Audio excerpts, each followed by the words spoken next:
Historias para compartir.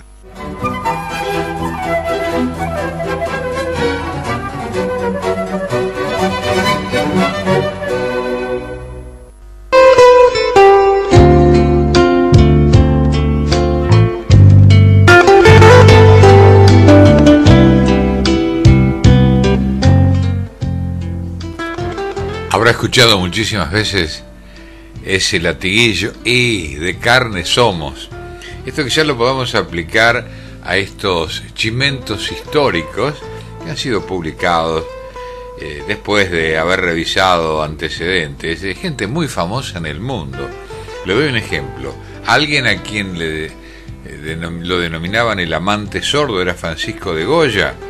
Francisco de Goya nació en marzo de 1746 y murió en abril de 1828. Corría 1773, instalado en Madrid, Goya visitó a Francisco Bayó, un amigo que había conocido durante sus viajes, que era el pintor oficial de la corte del rey Carlos IV y la reina María Luisa. Entonces Francisco presentó a Goya a su hermana, llamada Josefa, que era una agraciada pelirroja cautivadoramente sencilla y honrada. Atraído por Josefa, Goya se propuso seducirla y parece que el hombre tenía sus artes porque lo consiguió. Conclusión, ella embarazada de 4 meses cuando Goya se ve obligado a casarse, porque allí sí o sí. Eso ocurre el 25 de julio de 1775. 5 meses después nace su primer hijo, al que pusieron por nombre Eusebio. Lamentablemente el bebé murió pronto. En total Josefa tuvo 5 hijos, o tal vez 6, dice la historia, pero solo uno, llamado Javier, alcanzó la madurez. El matrimonio le resultó beneficioso a Goya en otro sentido. Al fin y al cabo, de carne somos, decíamos, ¿no? Su cuñado tenía amistades en la corte y pudo conseguirle a Goya un trabajo fijo en la Real Fábrica de Tapices. Una vez alcanzado el acceso a las damas de la aristocracia, su esposa Josefa pasó lamentablemente a un segundo plano en su vida. Goya solo sintió el impulso de pintarla una sola vez.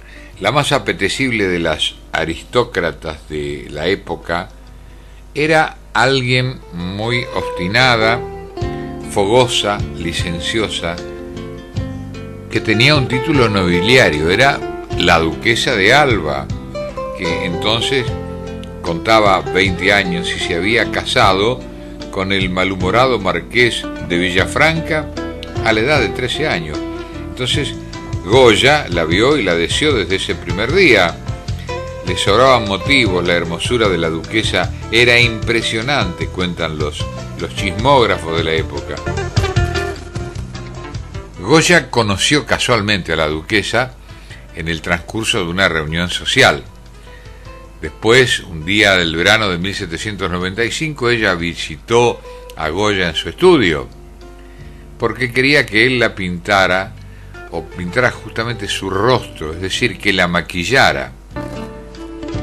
Tras esto empezó a ver a la duquesa con más frecuencia, y era inevitable, ¿no? Quería poseerla y ella lo quería.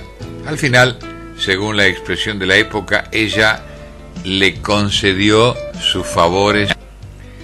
Cuando murió el achacoso marido de la duquesa, que esto no lo dijimos, era casado, ¿no? Era casada ella, en 1796, ella se retiró a su finca de Sanlúcar de Barrameda para observar adecuadamente el luto. Pero claro, de paso, se lo llevó a Goya con ella.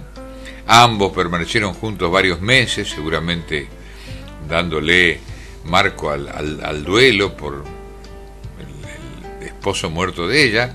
Él se dedicaba a pintar y a mantener con ella regulares relaciones amorosas. Esto era por el aburrimiento de la finca donde estaban, muy alejados de todo. La duquesa posó para él tantas veces vestida como desnuda. Goya le pintó respetuosamente vestida de negro, pero con sendos anillos en los dedos índices y medio de la mano derecha. En uno había grabado el apellido Goya y en el otro Alba. Ella aparecía además señalando una frase escrita en la arena que decía «Solo Goya». Otras representaciones de la duquesa en Sanlúcar resultaban más reveladoras. Había cientos de bocetos, muchos de ellos mostrándola totalmente desnuda, uno de los cuales, escribió un contemporáneo, muestra la hermosa desnudez de la dama de espaldas. En fin, y da una serie de detalles. El hombre no se privó de nada, miró todo, ¿no? La duquesa permitió que Goya conservara los dibujos. En uno de ellos, él escribió: «Es una locura guardarlo, pero allá cada cual con sus gustos». De regreso a Madrid, la duquesa abandonó transitoriamente a Goya para mantener unas relaciones amorosas con un hombre mayor. ¿Es que acaso Goya se había creído que iba a ser el único? Ese hombre mayor era el teniente general Antonio Cornell. Amargado, Goya realizó 3 pinturas de la duquesa en las que se representaba su liviandad, mostrándola en una de ellas con un doble rostro. Pero allá por 1799, ella volvió una vez más a los brazos de Goya y el conquistador conquistado aceptó que ella posara para los 2 cuadros que llegarían a ser las más célebres obras del pintor, La maja desnuda y La maja vestida. La versión vestida tendría que colgarse decorosamente delante de la desnuda.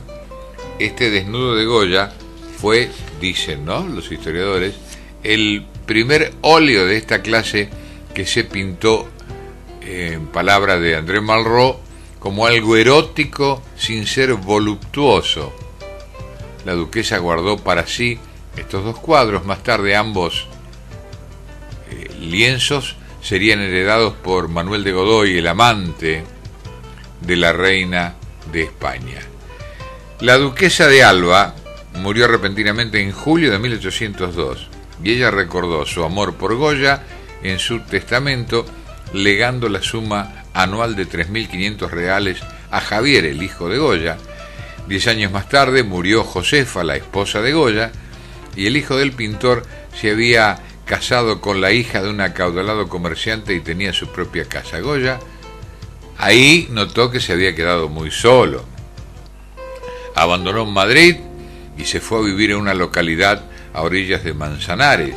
Pero, ¿solo? No. De carne somos, decía Goya, ¿no? Allí conoció a una alegre joven de ideas liberales llamada Leocadia Zorrilla de Weiss, casada todavía con el comerciante Isidoro Weiss, el cual solicitó muy pronto la separación de su esposa, alegando como causa su mala conducta e infidelidad. Por donde pasaba Goya se hacía realidad aquello de carne somos, y los maridos temblaban, máxime si sus esposas eran bonitas.